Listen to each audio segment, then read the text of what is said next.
Tonight, Salem's Lot, Chapter 3, Part 2. I'm Jay Scott. I'm Trent Lackey. And you're watching World of the Unexplained. Tonight we're going to get into Chapter 3, Part 2. We've actually decided, since Chapter 3, Part 1 was so long, that we're going to split up the rest of Chapter 3 into 2 additional segments. For your benefit. Yeah, it's a lot of information. Yep. In this chapter, we come back to it starting at 12 noon. Mm-hmm. So the town whistle blows. Larry Crockett's at his office. He goes to put down his book. You know, maybe we should, what do they mean by the town whistle? I guess it's like a lunch whistle or something. Yeah, you know? Like, okay. Because, a lot of factories back in the day, they would sound the whistle for everybody to go eat lunch. Right, and I guess it's to a modern reader, they may not understand that. But yeah, it's probably what it is, a factory or something along those lines. He didn't really explain it, but go on. No. So anyway, the whistle blows. It's like, okay, he goes to his office. First he puts away his book, Satan's Sex Slaves. That's the name of the book. That's part 3 of the whole, everybody is, just reading trash stuff. Hack novels. Yeah. Ben Mears is a hack novelist. He is. So he goes to his door, he hangs out, he turns his sign around and let him know he's going to be back in an hour. Mm-hmm. And then his routine is to walk up to the Excellent Cafe, which we've seen in previous clips on this show before, have 2 cheeseburgers with the works, and, quote, stare at Pauline's legs while he smoked. Yeah. So he glances up at the Marston house and he sees a car parked there. Yep. And this is a little surprising to him because he's not really expecting that. He sold the house, the Marston house, and the village wash tub in a package deal about a little over a year ago. Yep. And he thought that the car probably belongs to Straker, and he had just received something in the mail from him the other day, but he didn't take a look at what it was. Yeah, that channels back to the first meeting with Straker. Yeah. So his first meeting with Straker, it was in July, and they find it odd that Straker is wearing a 3-piece suit in July because it's so hot. It doesn't seem to be bothering him, though. He was a tall, bald man. It said he was bald as a cue ball and sweatless. Yeah, very unusual looking kind of and very character. Different from any of the other actors and portrayals of him. He's never bald. I mean, they could have made him bald. They got the little bald caps and all that, but they just never did it. But I thought that was an interesting thing. Well, that's the kind of, now I'm thinking about that, because James Mason, the original Straker in '79, if I remember correctly, he refused to wear makeup. Oh, okay. That was one of the things that he was about. So maybe they might have pitched the idea. I don't know. I'm just speculating right now. But they might have pitched the idea, okay, well, you got to wear a bald cap. And he's like, no, I'm not going to do that. I'm James Mason, and I don't... We should check that and see if that's the case. Yeah, that was really... Yeah, I don't know. It's just a thought just now that I had. Go on. I'm sorry. Oh, no, it's fine. He carried a slim black briefcase, and he came into Larry's office, and he sat down. And he told him he was there to buy a business and a residence. So Larry's like, oh, great. Got some business here. All right. He noticed that Straker had money. Yeah. He noticed Straker had really long fingers. And I thought that was interesting. Eerily so, like a lemur is what I thought. Now, he told him his name was Richard Throckett Straker.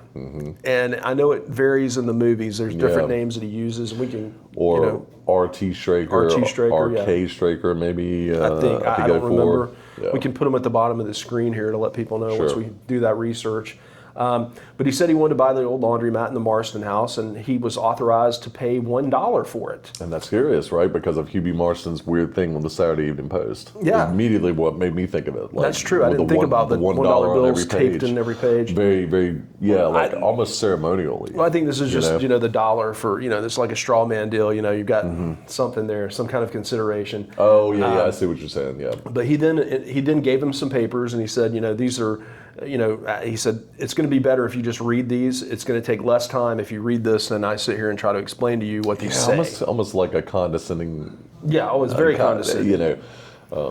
So you wouldn't understand it if I said it. It's just going to take me longer than it's here. Just read it. Yeah. But it was very condescending. So as he reads, Straker takes out a gold cigarette case and lights a cigarette with a wooden match, and it talks about how it had this Turkish aroma that kind of wafted exotic, through. Foreign. There's that bit about the character. Yeah. So as Crockett's reading this, he accused Straker of playing a joke on him, and he asked him if John Kelly put him up to it. Now, we never find out who John Kelly is. No, it's just some dude. Yeah, just a name, but he says she assures him he doesn't know a John Kelly. And then Larry tells Straker that the property's worth $1.5 million. And this is a great scene because Straker calls him out like really fierce. He calls him a pike. Yeah, and it's meant to insult him. You pike. It's worth $4 million. It'll be worth more than that after the shopping center's built. And I spent a lot of time, not a lot of time, a couple of minutes before the show here, researching the origin of that, and I didn't see it. Pike? You pike, or the idea of pike not being a fish, not being a weapon. Sure. Or like the British term, like pikeys, from Snatch, if you remember. Yeah, interesting. Well, Straker tells him that him and his partner wanted to open a business there and live in the Marston house. And he says, what sort of business? Murder Incorporated? Yeah. And Straker tells him it's an antique business. Yeah. So I'll let you pick it up from there. So Crockett tells him that the lot couldn't support another antique business because it's small. And Straker tells him they expect the tourists in the summer can support it. I mean, if Gimpy Dud Rogers can sit there and fleece a tourist from junk, so can they. So can a sophisticated, intelligent. But I find it interesting here because in I think it's the '04 movie, they're talking about, most of our sales are done with Donald Sutherland's like, most of our business is done on the internet or something like that. So it's like you get that modern day bend to it. Well, the truth be told, we don't really need it. 95% of our business is done online. But tourists are going to support it. So that basically this whole thing is about idiots from the South who are getting fleeced. What a tourist trap. That's the kind of thing. Straker tells Crockett to check his papers with his lawyer, Francis Walsh, in Boston. Crockett wants to know how he knows that. So he calls the guy out and says, "Hey, look, tell your lawyer." Francis Walsh, who's in Boston, about this and check it with him. How do you know about Francis Walsh? Yeah. He's like, how does this guy know this? Yeah, and in a minute we'll get to that. Straker tells him he can have the land that the shopping center is going to be built on for 3 conditions. So basically it is a straw man here, let me buy this, and but instead you're going to get this huge deal. It's almost like an offer you can't refuse. Oh, definitely. Which is once in a lifetime kind of situation. Yeah, and actually I think it's mentioned. I think Crockett might say something like that, but... Anyway, Crockett takes out a cigar. Here are the conditions. Okay, number 1, he sells the Marston house for $1. Crockett says, where do you get your information from? Straker says, that's not for you to know. Yeah. Number 2 is he tells no one of the transactions. So the entire thing is hush-hush. It's got to be secret. Right? And if Crockett talks, Straker will ruin him.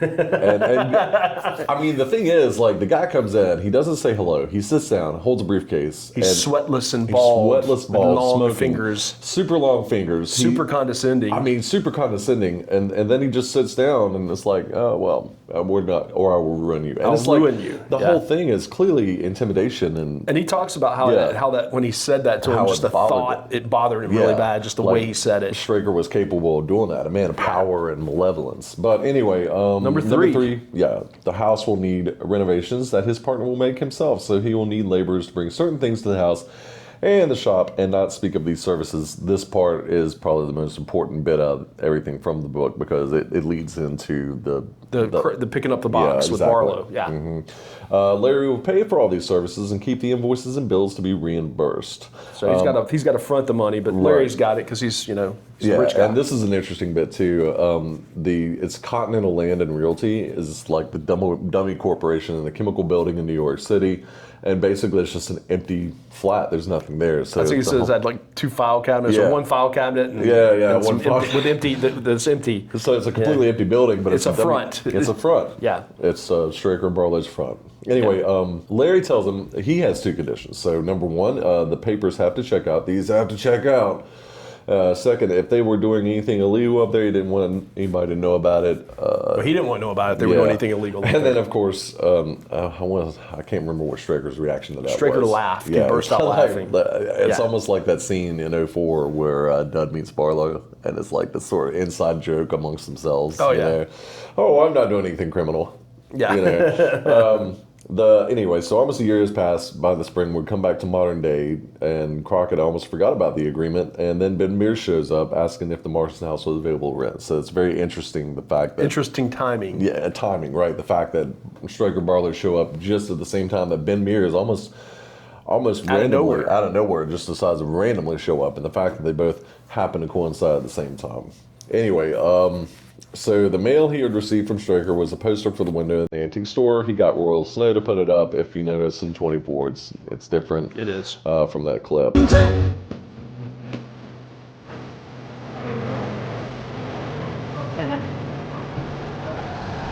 And then finally, he ran into Parkins outside, and the two of them were looking, and Parkins is smoking his old Pall Malls. And asked him if he knew the new folks in town, told him that he had met one of them, Straker.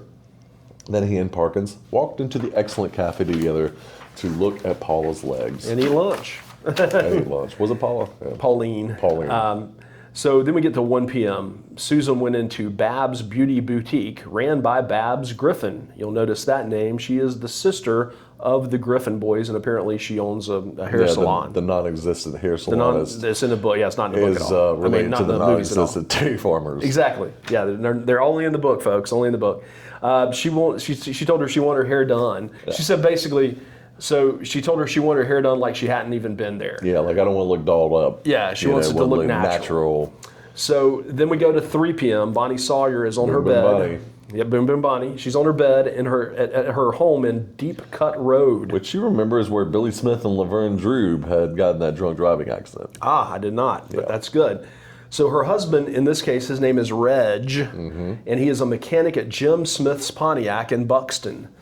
So she's naked except for some film blue panties, and the bedroom door opens and Corey Bryant walks in. So it's not Larry Crockett, it's Corey Bryant. Yeah. And Corey's a 22-year-old that worked at the telephone company for just a couple years, and he was having an affair with a married woman, which is Bonnie Sawyer. But he loved the fact that she was Miss Cumberland County in 1973. It made him feel weak, nervous, and horny, according to King. 2 years before this, more or less. Yeah.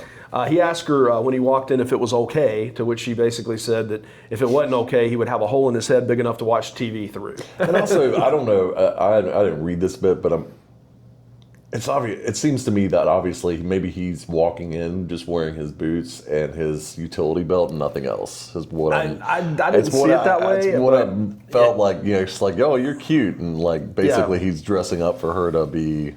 I don't know. They embrace. She tells him he's cute, and then 4 p.m. Right, and then here we go. Ben pushed away from his desk, naked and sweating. Well, shirtless and sweating. I don't know. Anyway, but he pushed away from the desk. He was done writing for the day. He went downstairs to shower, so he was sweating. He sees the car in the driveway in the Marston house. 5 dun, dun. Yeah. Now we get to Matt Berg. Good old Matt Berg left the high school and got into his own Chevy Biscayne. Mm-hmm. He was 63 years old. He was 2 years away from retirement. And he was with a full load of classes. He was head of the 3-act farce, so he's doing the theater production, which you see in... you see it in 79. Yeah. Do you see it in the... I don't think you see it at all in the other two. No, 24, he's in elementary school too. Yeah. But I don't think we see that in 04, not that I can recall off the top of my head. No, anyway, so he's doing a play called Charlie's Problem in 79. It's a patriotic centennial play, the female lead would probably. Well, it is in the movie. I don't know. I don't think it says that. No. That's what I'm saying. I just thought it was interesting that Ruthie Crockett was going to play the female lead, most likely. He said, and she's going to fall in love with a cast member and get pregnant. Yeah, it's like people do not have any kind of high opinion of Ruthie young Crockett. Kids. Yeah. Anyway, so Mike couldn't step up with him in the administration because he was not a disciplinarian. So paper airplanes, spitballs, the classic teacher just kind of doing the thing while all these other kids are doing their things, trying to get their attention. Well, I thought that they like put him through absolute terror. Yeah. I mean, he sat on tacks. He found crickets and frogs and what's a 7-foot black snake in the drawer of his classroom. I mean, come on, man. That's crazy. It is crazy, but he, being a teacher is definitely a rarefied profession. You would know. I don't. Know, yeah. His fingers were permanently yellow from chalk dust rather than nicotine, but it's still like an addictive substance. Yes. Which I thought was really good because, as you remember, Stephen King was a high school English teacher. Yeah. So. Children didn't revere or love him, but they did come to respect him. So he gets his car, floods it, starts it again, and he turns up the Portland Rock Station until the speakers were distorted. And he had a house on Taggart Stream Road, which, as we speculate, is like northeast Salem's Lot. He never married, and he had a brother in Texas he rarely spoke to. Anyway, so as he's driving home, he glances to his left, sees the Marston house, notices that the shutters were back up, and there was a car in the driveway. He had been teaching in the lot since '52, and he'd never seen a car in the driveway. Is someone living up there? He said out loud, and the answer is yes. Yeah, new neighbors, Straker and Barlow. Yeah. Well, Barlow's not here yet, but that's going to wrap this up as far as this portion. We'll come back with another next week. But I do want to point out that Trent and I, when we were looking at this book, this apparently is a first printing of this book. Yeah. And if you go on eBay and look at this thing, apparently on the dust jacket inside here where it gives the description, we'll send a picture of the gutter code. Is that what you're talking about? Yeah, well, not only that, but there was a misprint. They called him Father Cody. Yes. Instead of Dr. Cody. And so apparently that, if you have this original first printing, that's a real collector's item. People are wanting to spend a lot of money for it. But we just thought that was neat, because we're like, what is this? The Father Cody edition? We're like, what are they talking about? Well, it's like how rarities happen when there's misprints and stuff. This one came from my local library. But yeah, Interesting little detail. And we're hoping to put together one of our first kickstand shows pretty soon that you guys will see on some just crazy wild topics that we, come up with to add a little season of things so it's not always Salem Lot all the time. But we're getting through this book, so we're gonna keep at it. If you guys like it, please subscribe and like it so other people get to see it. But promote our stuff. I think that's that for this week. I'm Jay Scott. Trent Lackey. And you're watching World of the Unexplained.